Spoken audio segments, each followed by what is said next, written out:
welcome everybody to Collective Wisdom, an intimate conversation with women building meaningful community. My name is Biv, and I am the studio and community marketing manager here at 9 to 5 Studios. I am a freelance creative, and I use my photography and my background in teaching to build community and help businesses build their brand awareness. So 9 to 5 Studios has been open since August of last year. We're still a baby, still fresh, but our main mission is to create events like this, bring people together, and have them come to the studio, use our space and our equipment to realize their creative vision. I think that's good. I'm gonna introduce Christina real quick. She's one of our moderators, and she's gonna take it away. We have Christina and Steph. Oh, was one thing. Oh, for people on live, this is the last thing I'm gonna say, and then I'm gonna step to the side, is please, if you have any questions while the conversation is happening, you could just put it in the chat, and we'll go through the questions at the end of this event, at the end of the conversation. Cool? Yes, thank you so much, Biv, for putting this incredible event together and for bringing us women together today. Again, my name is Christina. I'll be one of the moderators for today's event. I am 27 years old from the Bronx. Woo. Anybody from the Bronx out here? Put an X in the chat. I have a passion for community work. I have actually spent majority of my corporate life doing community organizing and outreach programming. Right now, I have a book club that's about to turn 3 this summer. And I have some experience putting together wellness rallies and other community events as well. To my right is Agent DMZ. Agent DMZ, also known as Monique Suarez, is a celebrated multi-talented creator of visual content and activations. She's a DJ, social worker, and a founder of the social justice movement Perreo to the People, which empowers and uplifts Black Latinas. Monique has been able to use her personal experiences and passions for music and advocacy to create a safe space for BIPOC, specifically Black women, to challenge the status quo and break down barriers. Thank you so much for being with us. Thank you for having me. I'm very honored to be amongst all these beautiful and amazing women that are doing such amazing work. I can't wait to hear more. Thank you so much. And to her right is Amy Collado. Amy is a Brooklyn creative producer, tenant organizer, filmmaker, and philanthropist. She's the founder of Butter Roll, a roller skate brand and social enterprise focused on BIPOC wellness through art, skating, and social justice. With a passion for housing rights and empowerment, she has organized multiple tenant association cohorts throughout Queens and founded The Shop, a successful roller skate and vinyl record store in Ridgewood. Amy's creative work has been recognized by Remezcla, Nike, and Latina Mag, among others. Thank you so much, Amy. And now to my co-host, Steph. Hello, everyone. My name is Stephanie. I am a Dominican portrait and fashion photographer, and I also happen to be this week's studio resident at 9 to 5 Studios, so I'm super grateful to be here. Outside of that, I also am an artist, and I enjoy painting backdrops just to add a personal touch to my set design. And yeah, to my side over here, I have Dyeemah. Dyeemah is an educator and art worker focused on developing spaces for marginalized communities to create, commune, and access resources. As Director of Social Impact at the Whitney Museum, she aligns school, youth, family, and access and community programs to promote intersectional and accessible programming. Dyeemah is a co-coordinator of NYC MER Book Club and an adjunct lecturer at CUNY City College. She is a lifelong Harlemite, so welcome, Dyeemah. Thank you. Happy to be here. And then on Dyeemah's side, we have Shawnti. Shawnti is a dynamic entrepreneur and co-founder, co-owner of Rise Radio and the Rise Radio broadcast. As a native New Yorker, she is passionate about fostering wellness and community through her unique bar, cafe, and concept space, Rise Radio. She is now focusing her efforts on nonprofit work, using her platform to bridge the gap between New York creatives and big businesses. Welcome. Yes. So thank you, wonderful ladies, again for joining us on today's podcast, Collective Wisdom, an intimate conversation with women building meaningful community in New York City and beyond. Let's jump into it. So the first question, and guys, feel free anyone to answer. It doesn't have to be one by one. Behind every successful woman is a tribe of other women who've always had her back. In your personal life, who's the woman who's had the biggest influence on you and has always held you down? Thank you all again for taking the time and for having me, and again, taking time to sit here and have this conversation, and for having me. Sorry, I get a little jumbled, so we're gonna work with that during this production. But I mean well, and I'm gonna try my best to articulate everything. To answer that question, I think the woman that had the most impact would definitely be my mother, but there's such a line of women behind her. And then all my titis and my cousins, and then it extends to my life now, which is really just based in relationships and community. And so I would say my mom, but really every single woman that's in my life, my business partner, everybody's really impactful and holds me down, and I'm really grateful for that. But yeah, I think my mommy, and now my Vanina. You know, it just takes that one person to believe in you. It was her.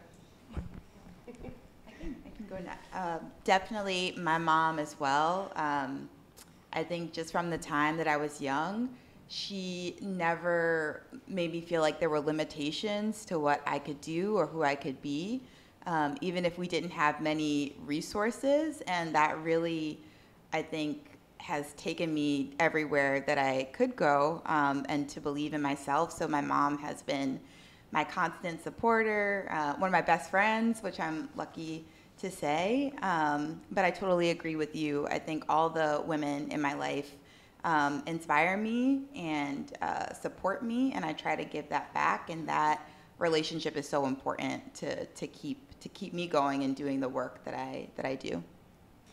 All right, cool. So, what do you guys love about your community, and what's something that you might change about it if you could? So, hey everybody, thank you for tuning in. For real, thank you for tuning in. Because it's Friday. We could all be drinking right now. Just saying. Watching and drinking, that's the thing. So what I love about my community is that they are very like helpful, willing to like step in, even if I don't ask, because I'm not the type of person to ask for help. But they are always willing, like, oh, if you need anything, I'm there. And I love that. Like, that is like one of the things that I always wanted to have. And just like building it up from like pretty much ground up. Like, I've done this from like nobody knew who I was to like ground up, like just one-on-one, like micro talking to people, just being attentive, and like, yeah, that I would say that. What would I change about my community? I'm not sure. I'm trying to think. That's a hard question. I'm not sure. Would you like to? Yeah, no. First off, I'm being mindful of projecting. Well, thank you for having us here. I just want to acknowledge that, and I do feel a little bad that I didn't get to sort of shout out, you know, the women in my life, but I also felt like y'all did such a great job at answering that, and I felt like I didn't have more to add to that, but I did want to honor, just in case, like, my sisters are watching. I love mommy, too.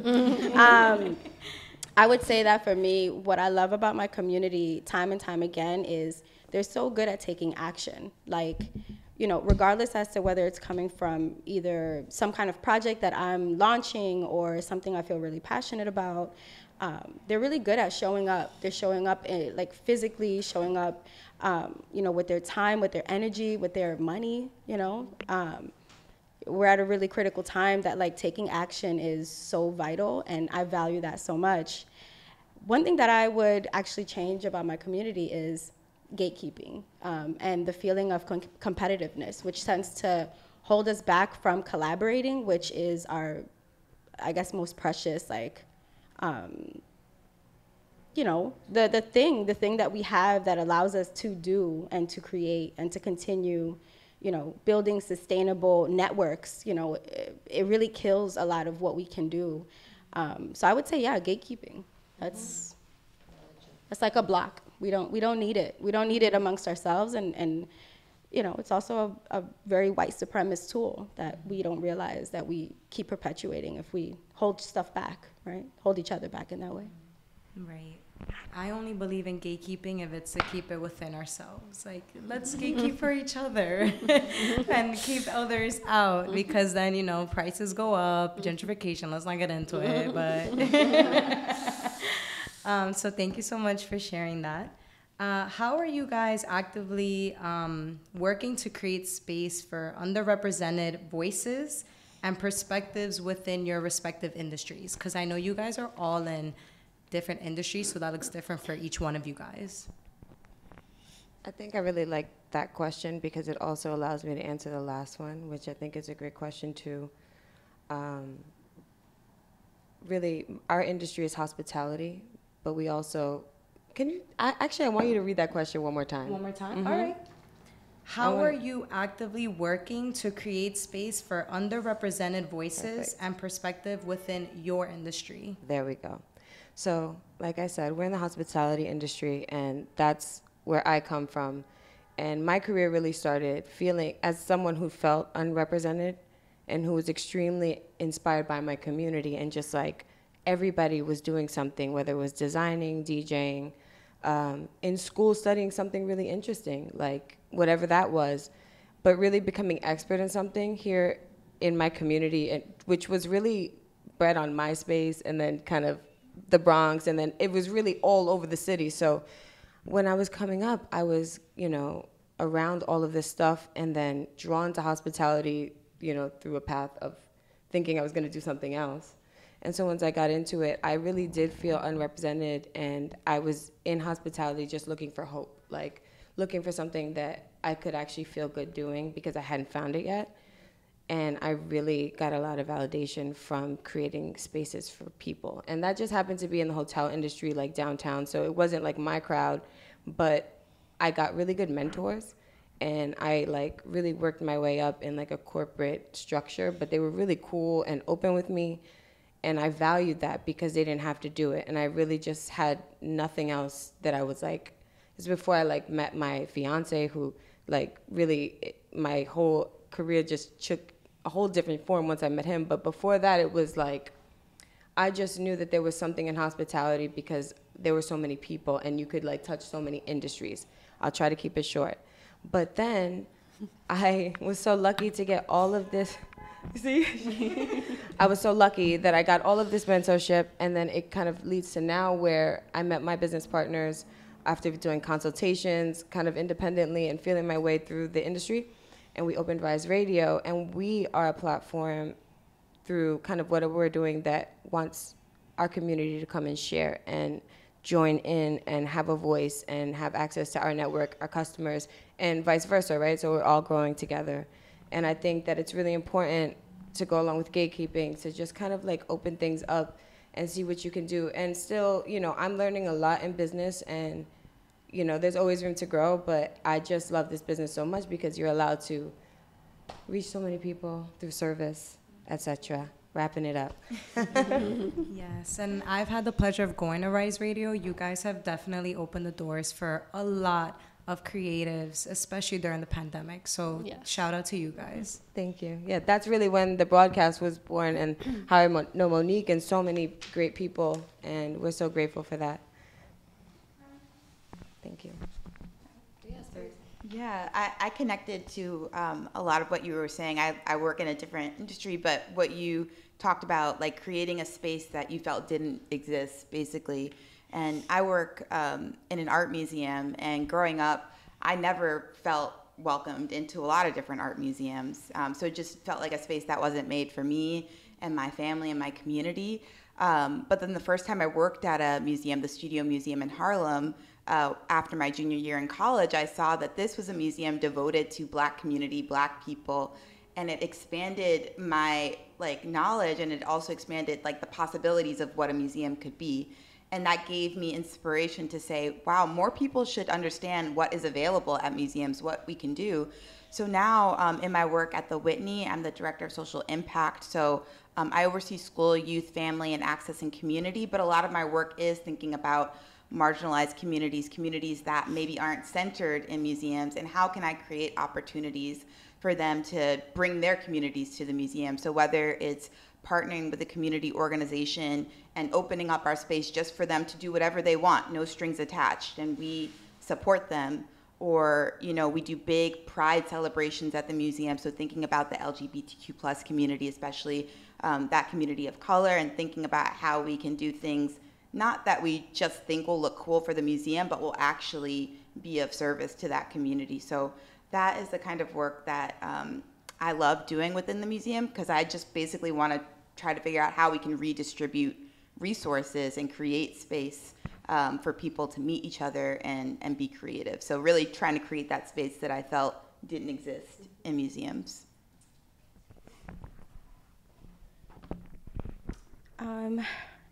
It's really interesting because my brain is always split in two.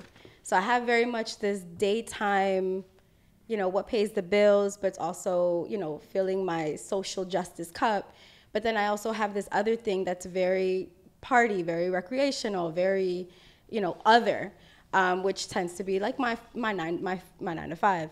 And so whenever I'm answering these questions, I always wonder what part of me needs to share that doesn't usually get spotlight. So by day, I'm a tenant organizer. And the communities that I usually work with tend to be immigrant, Spanish-speaking, senior citizens, right? So that's a very specific type of demographic. The ways that we are able to hold space and create space for them, a lot of times is just letting them talk, hearing them out, right? Meeting them where they are. And I think in general, that's a thing that humans need. We need to be heard. We need to be understood, even before jumping in on what I can do, what I want you to do for me, and so on. And then when I think about my roller skating side, it's very similar, right? Folks want to do something to bring themselves joy, to bring themselves peace. So when I think about what's missing in these two groups is a voice. How can I use what I know and what I'm passionate about to do XYZ, right? To fight for housing rights, to fight for skating rights, right? There's such thing of wanting to, I have this passion thing that I really want space. We don't have roller rinks, right? So how do I use the tools that I know of organizing to getting different groups of people to mobilize, to work, to move forward, right? So it really looks different for different groups. But I think that the most important thing is hearing people out, listening to them. What is it that you want to get off your chest? Sometimes it's so mundane. It's I had such a shitty day. I don't know if this is PG-13. All right. You know what I mean? I think for me, holding space means where are you? What space are you in? Let's honor that, and then let's move to wherever we need to move. So I think it's really, it's something that I think all of these spaces provides, right? I've been to the Whitney, right? I feel that. My artist side feels like I'm seen. I've been to your cafe, child. That was the only place I would go to during the pandemic. It was such a special space, and I think everybody does such a great job. I have yet to go to Perreo, but that's only because I'm antisocial sometimes. But it's on my radar. I swear to God, for 2 years I've been going there. But I just want to say that I think that everyone does a really good job at allowing folks to show up as themselves so that we can move forward. For me personally, it was more of not seeing Black women like me in Latino spaces, DJing, performing, being out there, it was because I would be asked a lot, oh, you're Puerto Rican, and then I would be questioned like, oh, do you know this? Do you know that? And I'm like, I've literally lived there, when a lot of people who ask me these questions have never even like stepped foot in Puerto Rico. So I came out of like a frustration of me having to answer certain questions and just being like, no, we are here, we exist, we're not a monolith of like what the media has shown you and what narrative they have shown you. Like, I wanted to have a space where we could come together, you know, everybody, but especially like Black women, Black Latinas,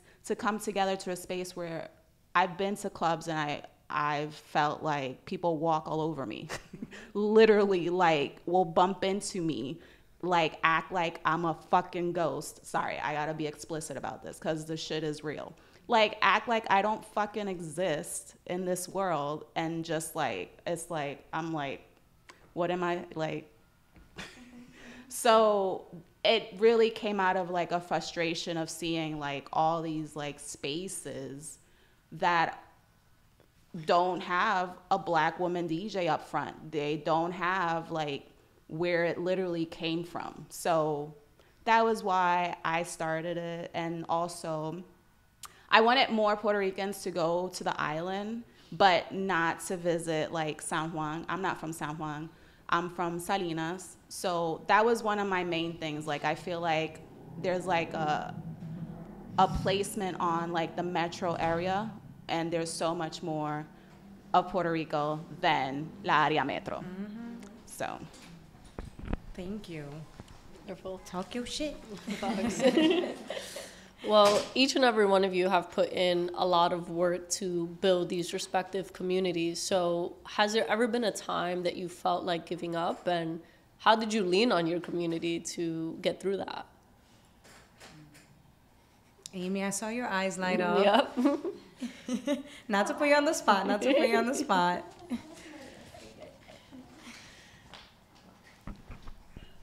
I'll go. I'll be the brave one. I think for me, I've been like, when I first started DJing, I didn't have anybody at my parties. It was just building, and then, you know, like, we've come to the point where if we need our community, hey, step up, we need funds for Puerto Rico, we want to do this. Like, we try to utilize whatever we sell. Like, if we sell any merchandise, a percentage always goes to an organization or somebody who's doing the actual work in Puerto Rico. Like, I try not to give to nonprofits because that's another story. I have a beef with nonprofits, but you know, we try to like build up community like that. They show up. We raised money for Puerto Rico the last time. Like, I helped 2 different events, and we raised about, I think, like $7,000, which was great. And it was given to local organizations. So when there's a call to action, and, you know, they come through. So it's pretty amazing. I think that's a good question for me. It's been in my, I think, entrepreneurial short history. Well, it's specifically Rise Radio, my, you know, of opening this business and running it. We're going on our 4 years. We opened in 2019 after like a rough construction, and then the pandemic hit. So like, that's probably the first time I was like, what are we gonna do? But I will say that what I learned then is like, I have this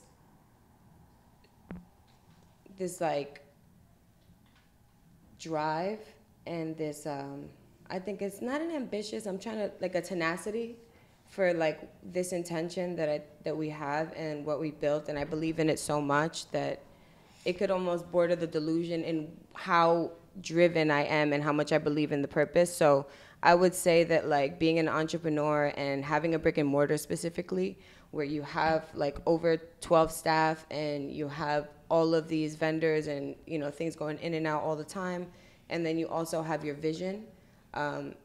It's definitely something that you know, you have to have a specific kind of stomach, I think, to do it. And I love our team because like we're super close and we're super aligned on what we're trying to do, and we make sure that we do that, and we have respect for each other and our team, and it extends that way.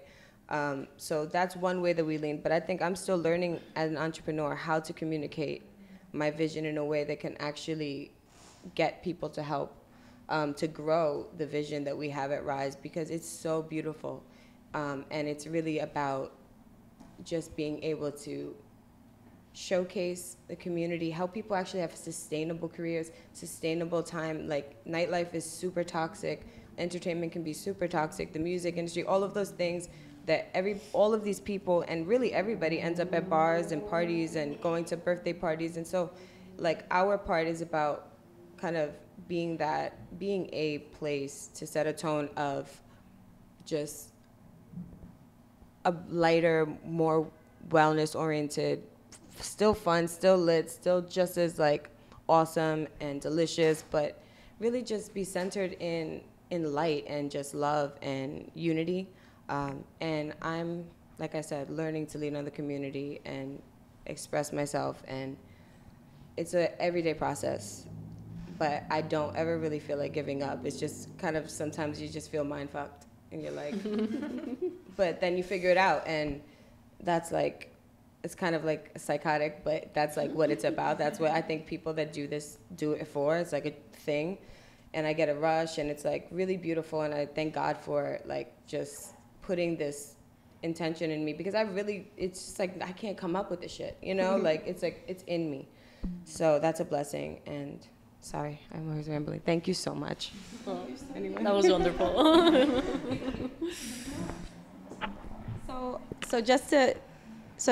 You're asking, have we ever wanted to quit, and how do we get past that? Mm-hmm. Every time. Like, every year is my last year as an organizer. Just a couple of months ago, I was like, why am I doing what I'm doing, right? Like, you always get these questions, these crossroads, which at the time feels sort of like the end of the world, but then you realize that, much like you, it's like, there is no such thing as quitting. And so what is it that I need to figure out so that I can move past whatever it is that I'm feeling or I'm doubting, right? Where's the doubt coming from, right? Is it the voices in my head, right? That's telling me this could have been better, this could have been cooler, that flyer is way more dope than what you just did, right? Like, where is it coming from? Where is this doubt coming from? And then attaching that to some kind of purpose, some kind of mission that's outside of me, right? A lot of times I want to quit means I'm not doing enough, which could be very egocentric, right? And I realize that because we want to do well. We're tribal people that want to show that we're strong and we want to survive and that we're worthy of leading. And so when we feel like we're not doing that, we question ourselves a lot. So just me personally, I've gone through many different phases. I thought I was going to quit organizing right before the pandemic. Then the pandemic happened, and it was an incredibly crucial time for organizing, right? Folks became quarantined. Nobody had income. Everybody owed rent. And it was just like, there is no quitting. How could I quit? If I quit, I leave all these folks that are coming to me and asking questions, simple questions. And so it's just this thing that sometimes you just show up each day. You pick up the phone, you answer a text message. Mm-hmm. And that's really what it is. I think in just being honest about the doubt, but also attaching it to a purpose has allowed me to continue for as long as I have, which I can't believe how long it's been. I've been an organizer for as long as I've created Butter Roll. They sort of birthed at the same time. And I think that as I grew politically conscious, it allowed me to create a brand or social enterprise that I felt was at the foundation something that I could be really proud of. So as I became wiser, I could create this brand that was grounded on some solid morals. And yeah, I just showing up, man. Like, it's okay to want to quit. If you need to quit for a couple of days, dale. Mm-hmm. If not, like, keep it moving and just find community, find people you can talk to, and talk through it. That's how I get by. I love that. Thank you. I'm going to take that in for anytime I feel like quitting anything. I'm going to just be like, maybe tomorrow. Take it day by day. See how you feel the next day. So this question is going to be specifically for you, Agent DMZ. I'm going to throw some statistics at you, so beware. I am not good with numbers. That's why I'm a social worker. So according to Google, it is said that only 25% of all DJs are women, while 75% are men. The average age of an employed DJ is 40. You heard that right, 40. The most common ethnicity of DJ is white, 70%, followed by Latina, 12%, Black or African American, 7%, etc. Basically, what I'm trying to say is in the Venn diagram of DJ demographics, you are very clearly a beautiful outlier. Explain how Perreo to the People is challenging the status quo, and let us know in what ways the industry has celebrated your uniqueness. I have been able to, I've seen like little niches. So I'm a weed head. Like I love weed a lot, like a lot. Like it's probably not a good amount. But I saw that there was like, you go to all these smoke out events and it's all like a sausage fest. And it's really, really like, it's just like, I don't know, personally. So I created an event which is called Bebes and Blunts. So it's geared towards women, non-binary, LGBTQI community, to come together, chill out, dance, and it's like, it's not like your regular smoke out, because I don't want you to like sit, I want you to like dance, or I have people draw, I want to like bring more of that out. So yeah, I think like just me being up front there changes the dynamic in a party. Like it really does. Like I have seen it. I have seen it when other women DJ and I am in the crowd. The way the crowd reacts, it's way more empathetic. It's way more like, hey, I'm sorry. Hey, you know, like, oh, my bad. You know, like just cordial, normal people shit.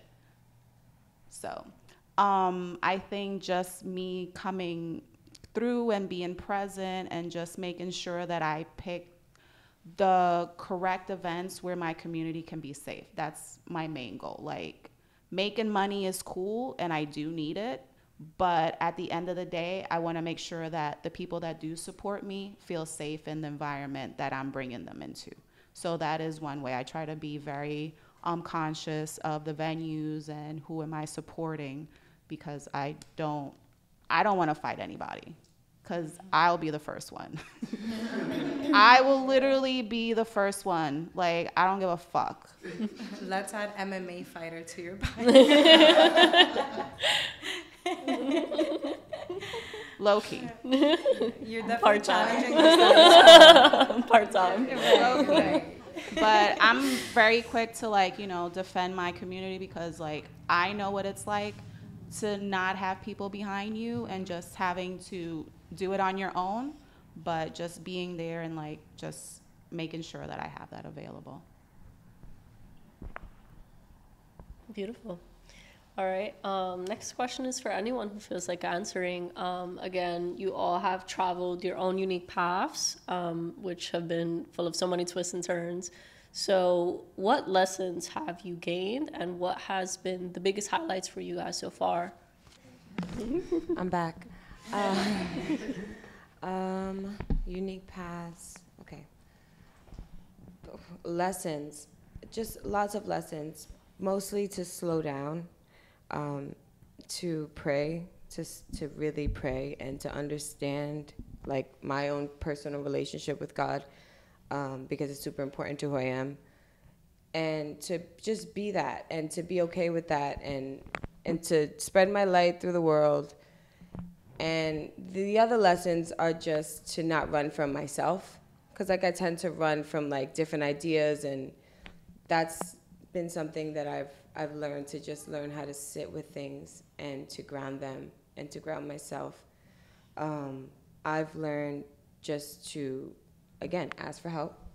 And I've learned to be way more vulnerable with the people that are close to me, because I'm very like naturally tough and closed up. And I've learned that because I have really great relationships, and I'm so blessed to like have the people in my life that I have now.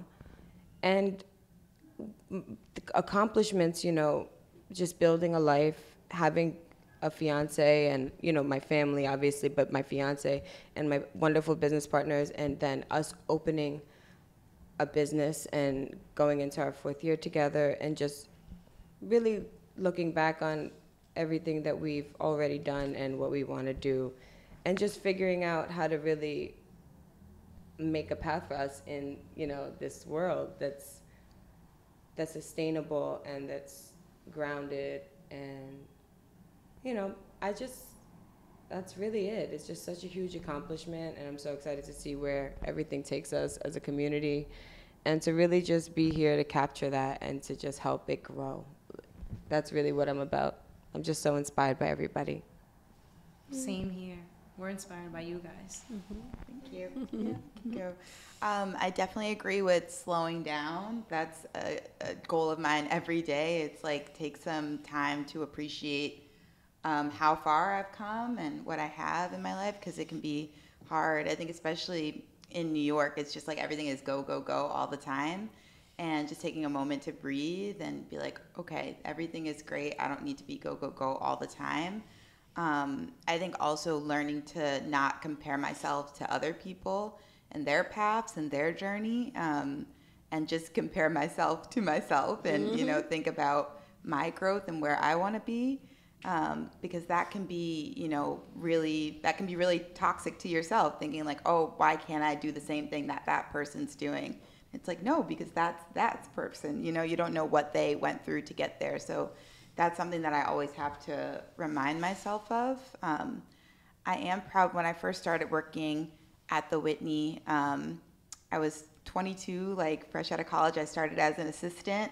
And I was like so nervous to be working in this big institution. And now I'm in a director role. I manage a lot of people. So I'm proud of that. And yeah, it's good to like take a moment to be like, actually, like I'm proud of that. You did that. Yeah, thank you. I think my biggest lessons have been understanding how my brain is wired, right? So that I can do a lot of what y'all mentioned, right? Slowing down. Slowing down looks, for me, like getting better with time management, compartmentalizing as much as I can, right? So that I can sort of juggle the best way that I can. And also making sure that in that time management, I'm leaving a lot of idle time. Like I need time to do a lot of nothing, AKA be on TikTok. I need to be on TikTok. Guilty. And that's most of my Thursdays, right? So I think that, you know, and I'm really not trying to be funny. I'm just trying to be transparent, like what my process is. Like, what is it that I can do for myself to allow me to go when I need to? Because I know that I have those days that I can do nothing. And the other thing is that like being super proud of my community, of those accomplishments. Because yes, I've gotten as far as I have because of, one, me taking chances and taking risks on my ideas. Obviously, not coming from a family of, you know, having the blueprints and this is what you do, this is what you don't do, this is how you manage money, which is still a challenge. But I think that the best thing that I've learned is that I really can accomplish anything I put my mind to, right? Like that's my biggest lesson, is that I can look back at Facebook 10 years ago and I'm doing that thing where I'm reflecting more on who I was and who I am, because that allows me to trust who I'm gonna be, right? So I think it's a mixture of like save time for being organized, being lazy, and being on TikTok, and yeah, for sure. Like just trusting yourself too, more than anything. Trust yourself, because you got the answers. Your body got the answers. Like trust that. Bet on yourself. I love that. Thank you. And in what ways have you guys? Oh, did I cut you off? Oh, you want to bitch slap me? I can share one. All right.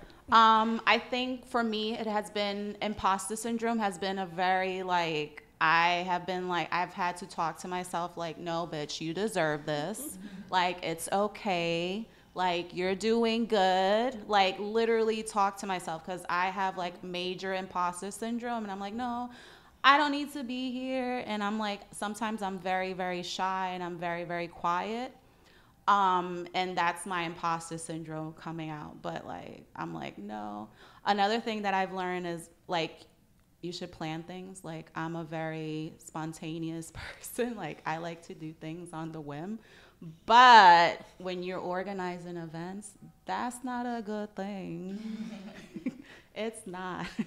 So just learning how to just, you know, you gotta like have a plan, do that.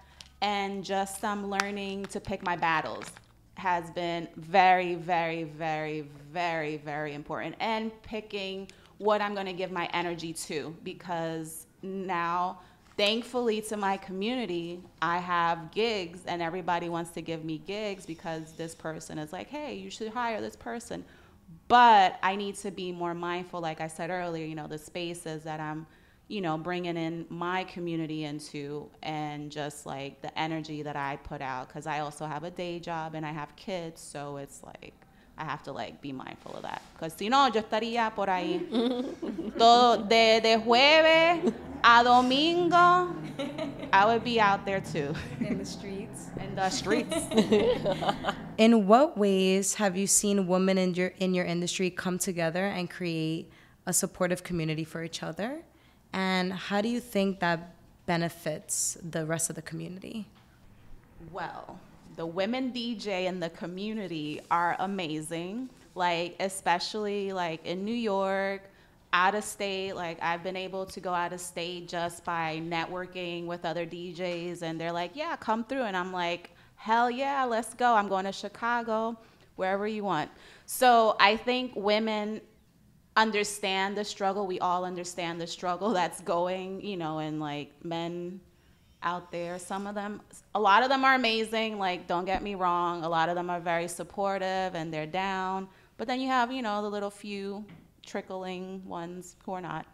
But the women are the ones who are getting me hired. So thank you. I appreciate y'all. Yes, that part. Shout out to y'all. Well, like I said, I love women. My family has lots of women in it. And then, you know, in Rise, you know, our friends are so great. We have friends that do yoga and they do like Reiki, or they're chefs, or whatever they do, DJs especially. But all of the women in our community have come together really to create such a like, that energy that I think that you feel at Rise is a very feminine, like nurturing, like you're good here kind of energy. And I think that that's definitely something that is in us. Like, my partnership at Rise, the three of us, is Alfred, Vanina, and myself. So there's two women. It's definitely women dominant on the team. And Alfred's like really supportive. And then obviously my fiance is super supportive. So I think just having men that really support women is important. And I think the women in my community have created like a lot of boundaries for themselves, which I'm proud of, and just really banded together in every time. Like, I could call my friends, you know, and that means a lot. That didn't, you know, that's a lot. So, super proud. Well, actually, this question is for you, Shawnti, yeah. And you began to kind of briefly touch upon it. But, you know, Rise Radio opened its doors just a few months before the pandemic. So how did, you know, through significant disconnection in our community, how were you able to use your efforts to build that community and pivot and be creative in your approach? So, you know, I really have to give it up to us as a team, because like I said, you know, I'm an operator. I do food and beverage. Like, that's my thing. Parties, also, like, just events. And my partners are both so creative. Vanina's, like, in, you know, graphics and digital art and just creative direction. And then Alfred, I said Vanina, right? That was Vanina. And then Alfred is, you know, been a DJ since 1989, and is also a brilliant designer and graphic designer, and had a business of his own that was international before this. So kind of when we came into that situation, I looked around and I was like, this is the best team that I could possibly have in this situation, because we're going to figure it out. And then we already had our community starting. You know, we were having crazy parties. We were doing it with all the things that were running against us, which is our space not having gas, our landlord, you know, it was just our whole situation with our building. Still don't have gas to this day, switched to electric just in order to do the residencies that we do now and really be creative. And it took years. And we've dealt with so much like strife and just all the stuff and keep rising, right? So in that situation of the pandemic, I was just like, oh, we're closing. Like, we're not essential at this moment. Plus, we didn't want to put people in danger, and people were not coming to party. And I would say Alfred really came up with this idea to do the stream, and he was doing it at home. And it was great, and people were tuning in, and he started doing it at Rise. And then we were like, we're going to build a stream. And shout out to Alvin Abril and Steve and, you know, the Nice and Steady crew that really came together with a lot of other people and Pos and everybody, and they helped us build a stream. I'm sorry if I missed anybody because you guys mean a lot to us. And like, I'm talking showing up, you know, and we built the stream at Rise, and then people started coming, and then we were having parties, like, you know, we were just doing it, you know, and people were like, if you want to come, you come. If you don't want to come, you don't want to come, but we're not doing it, you know? So we kind of just went with it, and we made sure everybody was safe, and we did what we had to do during the pandemic once we were able to open. But the stream was really born through that. And then we had always wanted Rise Radio to have a radio station, but we were like, oh, it's a concept. Like, we're going to get there. But when we opened, up until the pandemic, it wasn't that. So I believe that when you get a challenge, it's how you deal with it that, like, dictates whether you're done or not. And like you said, there's no option to be done, you know? So as long as God gives me breath, it's like, we're going to show up for that. And it just was born out of all of the challenges, and that's just how we keep growing.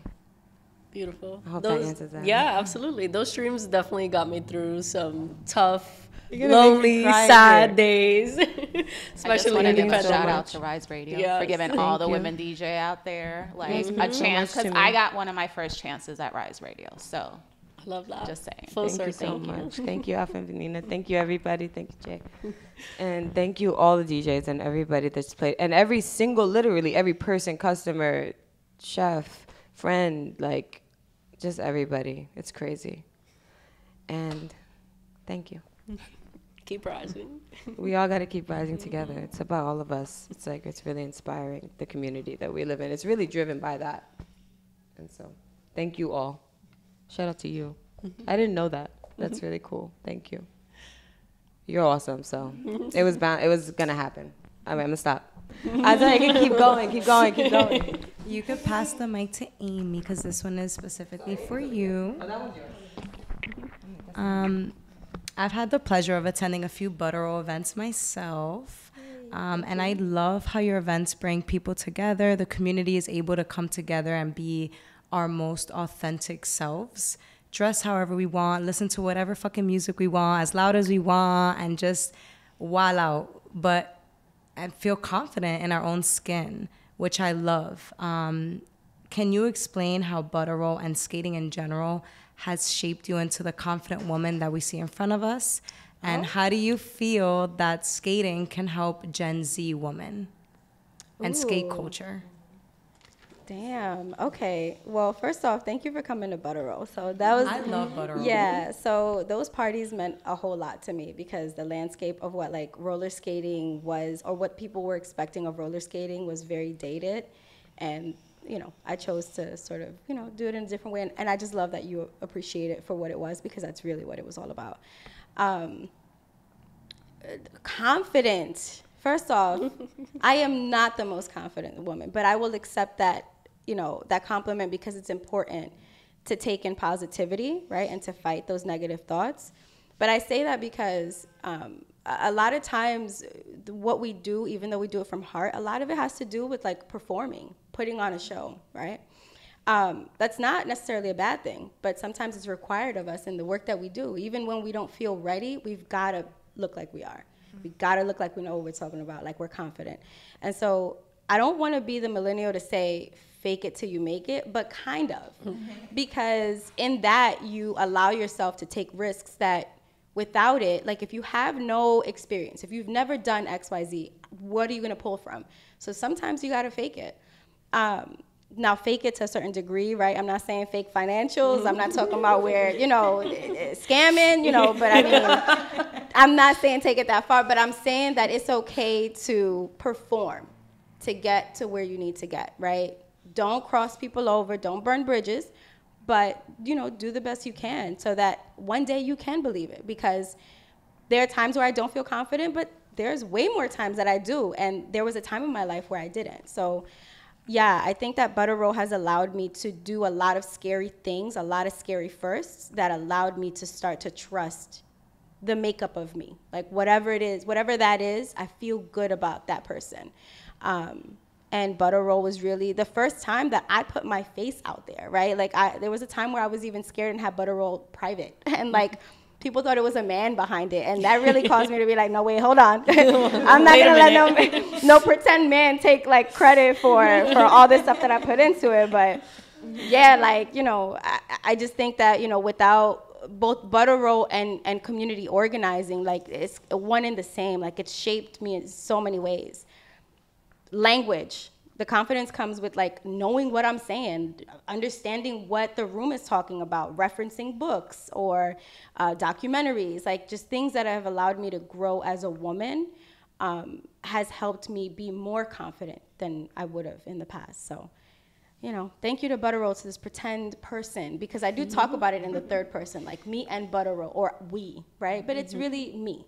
It's just an extension of me. And I'm really proud that I've allowed myself the opportunity to be a filter in many different respects, either through Butter Roll or community organizing. So just allow yourself to be a filter, and it'll make sense along the way. In 10 years, it always makes sense. It's something about 10 years, right? Like in 10 years, it'll make sense. But yeah, that's my spiel. So then that leaves Dyeemah. So caring for a community obviously can be like a heavy burden sometimes. And it requires us giving a great deal of ourselves to others. So how do you prioritize self-care while tending to the needs of those around you? I'll do that in the mic. What a question. And it's a really important one. I mean, to be honest, I think I'm still figuring it out. It's hard. I think when you have a lot of ambitions, you care about communities, and you feel like you're in an important position to give people access, to give people what they need, to be that connector. It can feel like a lot of responsibility, and like you don't want to let people down. But I know that you can't fully be present unless you take care of yourself. And so like I know that, but in the like day to day, it can be hard to really like put that into action. So I don't know. I really think it's something that I'm like actively trying to figure out. It's like I know I have to do less, and that's basically just it. Like I have to do less. I have to choose what to prioritize, and that feels hard because I'm always like, you know, I don't have all the time in the world. I mean, I'm like young, but still, it's like, you know, I'm always like, time is limited, and like, how do I do everything that I want to do, and you know, and still take care of myself. So, but I allow myself to have those moments when, like somebody said earlier, like your body knows like what you need. So I really do try to listen. And like, if I need to like cancel something or take a sick day, then I need to do that, and really trust that like if my body is telling me what I need, then I need to listen. So I'm just trying to be more in touch with that, and do less in general, to be honest. Yeah. Slow down and do less. Exactly. Less is more. Yes. And this is going to be the final question, and I want all of you guys to answer.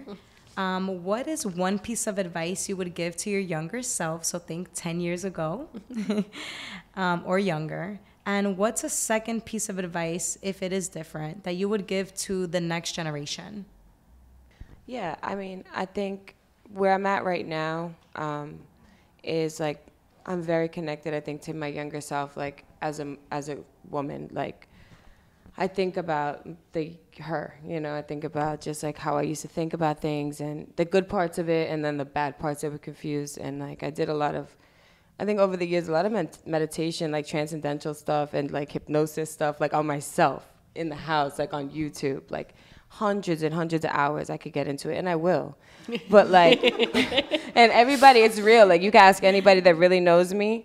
Like I'm really like, I've always been searching for something, and then, you know, where I'm at now, I realize like I'm searching for something that's in me. I'm searching for my, you know, I'm connected to, you know, my spirit and my God, and everything that I need is really in me. And then I have all the questions that I need to ask the world there. So really, that's what I've learned. And then younger people, the advice I would give to her and to the younger generation is to like find something you like and stick with it, which I did, and I was luckily 20, but if I was 15 and I was learning about some, you know, food and cocktails, like I would have been different, you know. But again, you have to have experience to know what you want to do, because when I was 15, I really badly wanted to be an actress, and I was on that path and studying that, and that really brought me a lot of sadness. And so then I had to have that experience. So I would say, you know, you're gonna end up probably, if you're lucky, doing something that relates to what your child's self was into: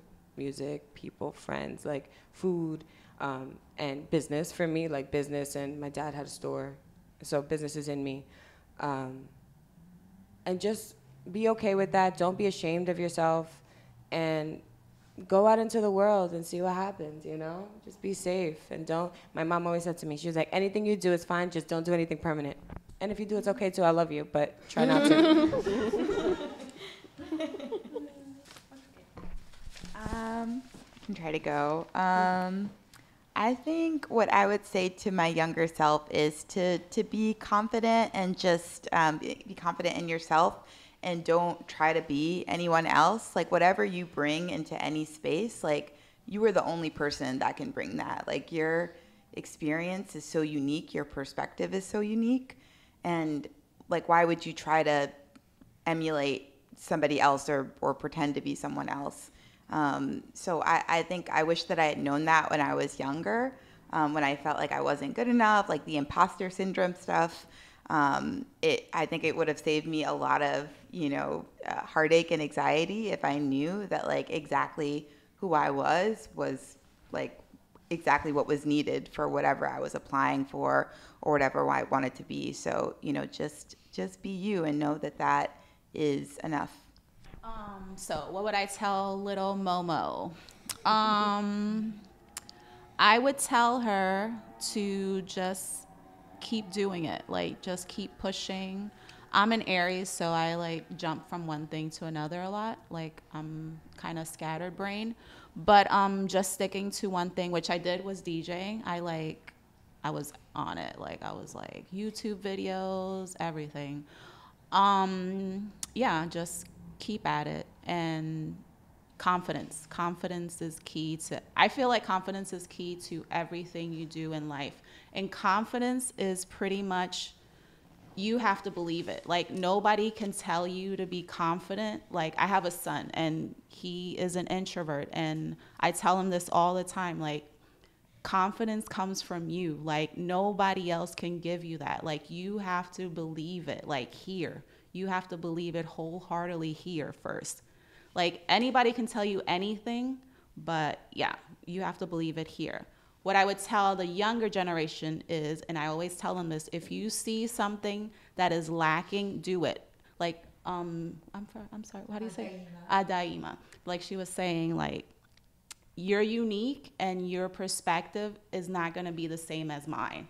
And my experiences are not the same as another person. And we all bring different perspectives and different things to the table. So if you see anything that's lacking, just do it. Even if somebody else is doing it, just do it. Just do it. Put the work in, do it, because you'll see the fruit of your labor. I just want to say I loved everybody's answers. And every time somebody spoke, I was like, I got to say something else. So thank you for saying everything that in my heart I wanted to say, and there's not enough time. The one thing that I want to sort of shift a little bit differently is, no, it's good. I feel good to hear other, because we affirm each other right now, right? So I'm just saying I appreciate it, and thank you.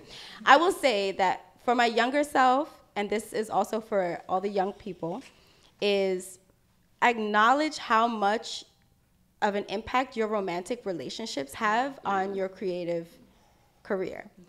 I say that because I spent a lot of time being heartbroken, and that really held me back, right? It really, really caused me to lose motivation, question myself, but more than anything, like waste a lot of time. I wasted a whole lot of time getting over things, but not addressing the real issue, right? So like really understand that healthy relationships is a reflection of the different stage that you need to be in to do well, to progress. And for me personally, the younger Amy, I'd be like, girl, just relax. Like, stop looking at your phone, you know, delete Instagram, whatever you need to do, like just make sure that you understand how important it is that you have healthy relationships in your life, romantic relationships. And the other thing is healthy boundaries will really, really allow you to become the person that you need to be. And that also includes boundaries with family, right? If you're the oldest, if you're the youngest, all of these labels and expectations really does a number on you, because then you start fighting on like, well, who am I really outside of these expectations? And that really also holds us back from being able to be creative and to trust the artist in us and to listen to those voices, right? So just find ways to set it up so that the outside world doesn't impact your inner, right? So it doesn't interrupt that flow between you and a higher power, whatever that is. And also get the book, The Artist's Way. Like, read that earlier and do all the tasks.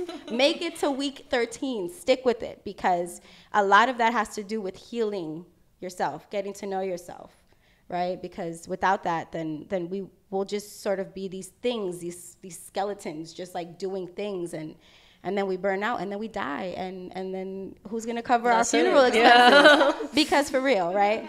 So I don't mean to be a Debbie Downer, but that's what it is. Just stop messing around and get off Tinder. That's what I would say to young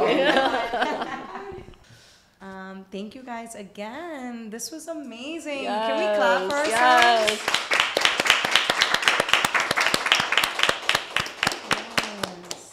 We're moving on, guys, to the goodie bags. You get a gift, you get a gift, you get a gift. Everybody gets a gift. Thank you again for everybody for joining us and having this conversation. I've learned so much, and I hope you guys have learned from each other and with the space that we've shared. I wanted to spend some time to thank our sponsors for gifting us with these goodie bags. So each of you guys will be receiving one. It's okay.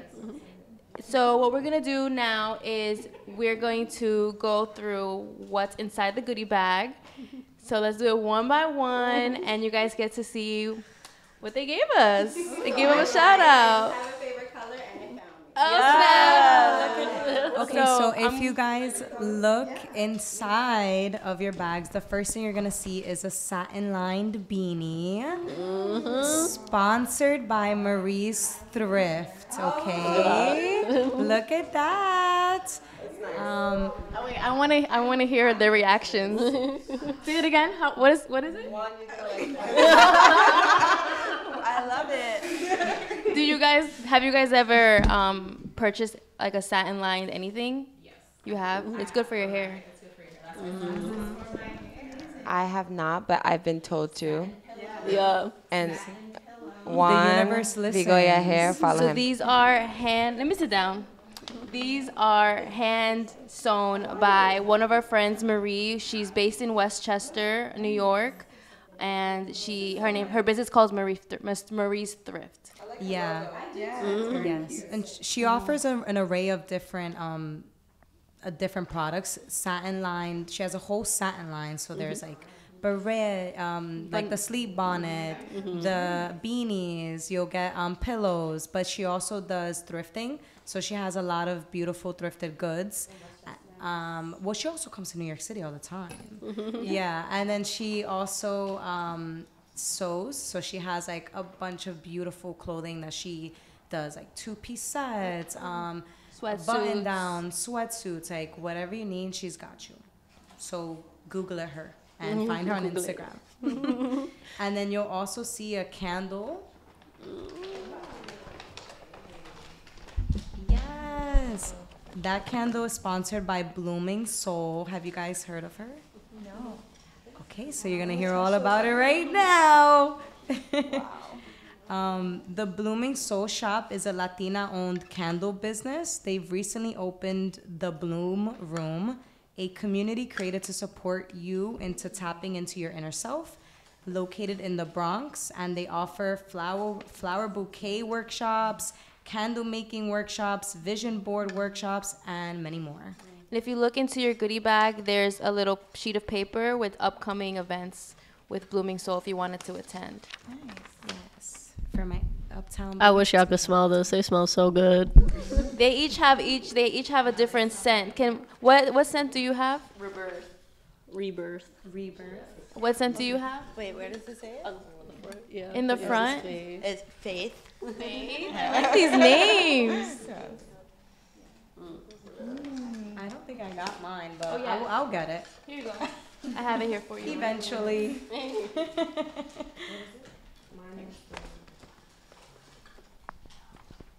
It's in the front of the can. Oh. Alignment. Okay, boys. Yeah. Joy. Oh, I love it. It says, planting faith. I trust that life is happening in my favor, and I learn from all it presents. Ooh. Amen to that. Mine says, I am intentional about the people, places, thoughts, and things I align myself with. Alignment. Yes. I told you. Love it. By the way, these are all women-owned businesses. Keep it on brain. You'll also see rose water and a nice little joint. I know you're gonna like that, Agent DMZ. Yes. You smelled it? Your nose? You got a nose? All right. She got a whiff. And that's sponsored by Tea's Magic Leaf. They're a Latina-owned cannabis company. Two cousins, both of them named Talia. Fun fact. Very cool. And they offer non-toxic cannabis and THC products at an affordable price. Yeah, so they also have a business card in there, so you will have their numero and their Instagram. And lastly, we don't have this product, but I'm still going to give a shout out to my girl GVS Vortex. GVS Vortex Jewelry is a handcrafted jewelry and accessory brand that focuses on sustainability. They thrift and repurpose jewelry that are sad, broken, and need a new home. They also offer an array of self-defense products as well. So if you guys are into that, please search GVS Vortex Jewelry on Instagram. Beautiful. Yeah. Thank you guys. Thank you. And then also for the people in the crowd, we got a couple more goodie bags we can share with y'all as well. I didn't forget about y'all. See, you get a bag, you get a bag, you get a bag. So I think this concludes our conversation. Oh, the audience doesn't have questions for us? Yeah, right? Do you guys have questions? You want to jump on? So first, what's your name? My name is Juan Bigoya, and I'm a hairstylist. I work in East Village in New York City. I've been a hairstylist for about 13 years. I know Shawnti personally for, I don't know, like 20 years, like forever. Yes. I was interested in what she was saying about her bar having a space for LGBTQIA plus people. Funny. Like creating those spaces. I recently went to, I forgot the name of the bar in Brooklyn, but there's this DJ named Dana Lou. I don't know if you know her. Yeah, and she's community. yeah, she is just incredible. And I've actually met her during Gay Pride, and she was playing at this bar. I forgot the name of it. Sorry. It's next to Mood Ring. And anyways, I felt so comfortable. You know what I mean? Like there's spaces where I want to listen to reggaeton. I want to listen to like music that I grew up listening to, but those spaces are mostly straight. And to be in a place where I can be queer and be Spanish and be proud, that's beautiful to me. So when you were talking about that, I totally resonated with that and felt comfortable, you know, Thank you. yeah, that you're creating these spaces for people like us, because there is a huge like queer, Black, Latino like community that doesn't get that kind of space, you know.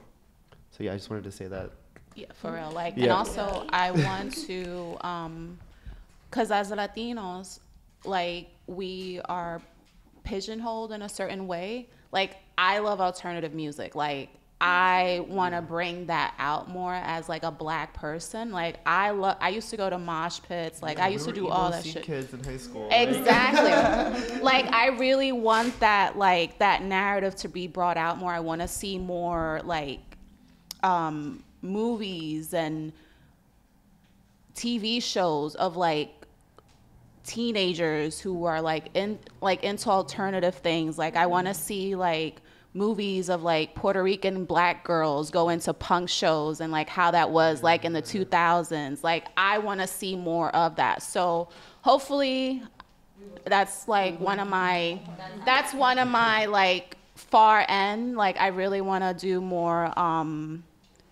visuals. Like, I want to have more visuals of like Black people, because that's why I post a lot of pictures personally, because I want it to be documented that I existed, that I was here. Like, when you see pictures from the 1920s of Puerto Rico and you see Black people in these pictures, for me, that means a lot, because growing up, like, you just saw a certain type of Puerto Rican.